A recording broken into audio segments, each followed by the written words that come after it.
చెయ్యాల్సిన పని వాళ్ళే చెయ్యాలి. తగుదునమ్మా అంటూ పక్కోలి పనిలో తల దూర్చి ఓవరాక్షన్ చేస్తే నడుము విరిగిపోద్ది అని అంటున్నారు జడ శ్రవణ్ కుమార్ గారు. నమస్తే సార్. ఎవరి గురించి సార్ ఇప్పుడు మీరు చెప్తుంది? నేను వంగలపూడి అనితని. అరే ఏడు సార్ మీరు మాటి మాటికి అంతే మేడం గారు నాడి పోసేసుకుంటారు.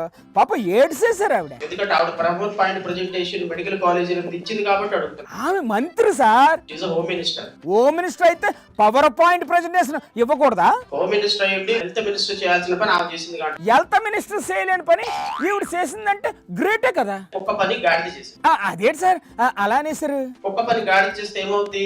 ఏటవుద్ది? ఏమవుతుందా? నాకు తెలదు సార్, మీరే చెప్పండి కోత. నడువులు ఎరుగుతాయి. అయితే ఇప్పుడు మీరు ఏటంటారు ఫైనల్ గా? ఒక్క పని గాడిద చేయకూడదు. మరేం చెయ్యాలి? కుక్క. ఒక్క పని కుక్కే చేయాలి. అంటే సార్ ఇప్పుడు జనరల్ గా కుక్కకు ఏం పని ఉంటుంది సార్? దొంగ వచ్చినప్పుడు కుక్క మరగాలి.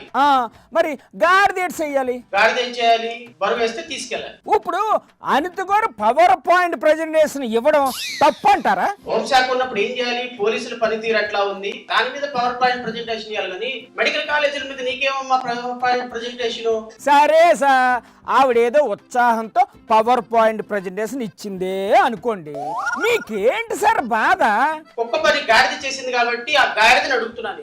ఏం అడుగుతారో ఒక్క ముక్క అడిగేయండి. మెడికల్ కాలేజీలో అడ్మిషన్స్ ప్రక్రియ గవర్నమెంట్ పద్ధతుల్లో జరుగుతుందా, పిపిపి మోడల్ కాబట్టి ప్రైవేట్ పద్ధతుల్లో జరుగుతుందా? ఈ ఒక్కదానికి సమాధానం. అబ్బా ఏం పాయింట్ పట్టుకున్నారు సార్. మరి అనిత గారు ఏం సమాధానం చెప్తారో చూడాలి. అదరగొట్టే కారం రంగు రుచి ఆచి కారం పొడి.